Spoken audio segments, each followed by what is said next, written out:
रहीम अस्सलाम वालेकुम नाज़रीन, मैं तो मेज़बान असगर गुजर तुसीं वेख रहे हो गुजर टीवी आर वाला। हर रोज़ बेहतरीन तो अलग क्वालिटी चैनल लैके दोस्तों की हाज़र होई दा। अज माशाअल्लाह 4 कुरबानी वास्ते खूबसूरत बकरे, मूँह 2 दंद मक्खी चीनी, एक दा रंग काला डब्बा छड़ दो इन्होंने है सफेद ज़्यादा। हाँ ऐदा भी दिखा दो ठीक, चारे 2 दंद खस्सी सोहने माशाअल्लाह खूबसूरत। एक मिनट रुक जाओ फिर हम देखो मक्खी चीना रंग सफेद ब्लैक, यह भी मक्खी चीना रंग, यह भी मक्खी चीना, यह ज़्यादा ब्लैक है। एदा एक है सामने, इन्हों की डिमांड है 70 हज़ार रुपया। इंजी गल है इन्हों का वजन कितना? अच्छा इन्हों का वजन 40 किलो होएगा दोनों, एदा तो ओदा 40 किलो। तो आड़ा काला बकरा है अच्छा वह घट बकाया तकरीबन इन्हों का वजन सारे का मन के करीब है। इस जोड़ी का है बस 70 हज़ार रुपया, नॉर्मल कमी पेशी होएगी। एक है बकरा काला, एक है जरा खड़ा वा, इन्हों की किन्नी है? इन्हों की 60 हज़ार रुपया। अच्छा एदा वजन भी 40 किलो हो जाना। हाँ ठीक हो गया। एदा मूँह जरा दिखाओ, अगर कोई दोस्त एक लेना चाहे स्क्रीन शॉट देवे तो डिलीवरी देंगे।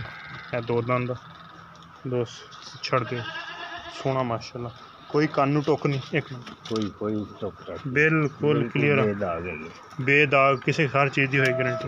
है भी 2 दंद ठीक है छड़ दो। यह भी 2 दंद, यदा भी माशाल्लाह वजन है, यदा शायद कि 40 किलो तो ज़्यादा है जी। हाँ जी वह बकरा वेख लिया 2 दंद, फिर दिखा दूँगी। इस बकरे का 60 हज़ार रुपया डिमांड। रुक जा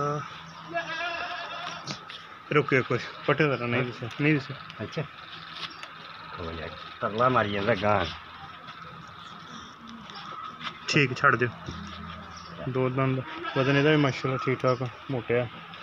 यदा 60 हज़ार रुपया इस बकरे की भी, वह ही फड़िया उधर दी।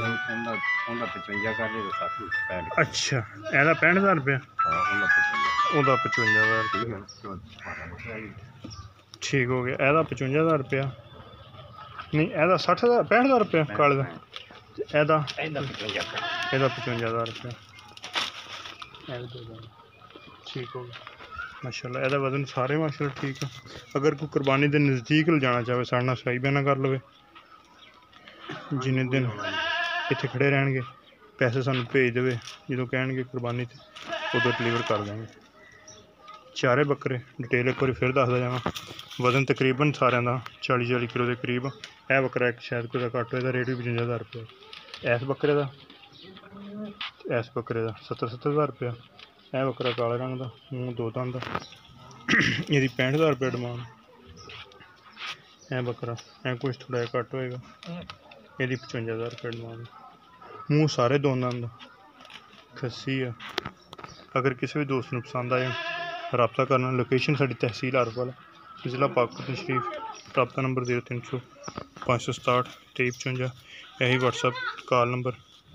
सारिया सहूलतां 4 माशाल्लाह खूबसूरत, हर चीज़ जो कुरबानी के लिहाज ना वो पूरे होंगे, बिल्कुल क्लियर, कोई टक शक नहीं होगी, हर चीज़ की गारंटी होगी। जिन्होंने दोस्तों ने साडा चैनल नहीं किया सबसक्राइब, उन्होंने एक दर्शक चैनल कर लेना जरूर सबसक्राइब, नाल लगे बैल आइकन के बटन कर लेना प्रेस, ताकि हर आने वाली वीडियो नोटिफिकेशन बर वक्त भरावान मिल सके। उम्मीद करने का आई हुई वीडियो दोस्तों ने बहुत ही पसंद आती। दोस्तों ने लाइक शेयर करना, नाल देना माशाल्लाह कमेंट। एक अगली तो नवी बेहतरीन वीडियो फिर हाजिर होवांगे। अल्लाह हाफ़िज़।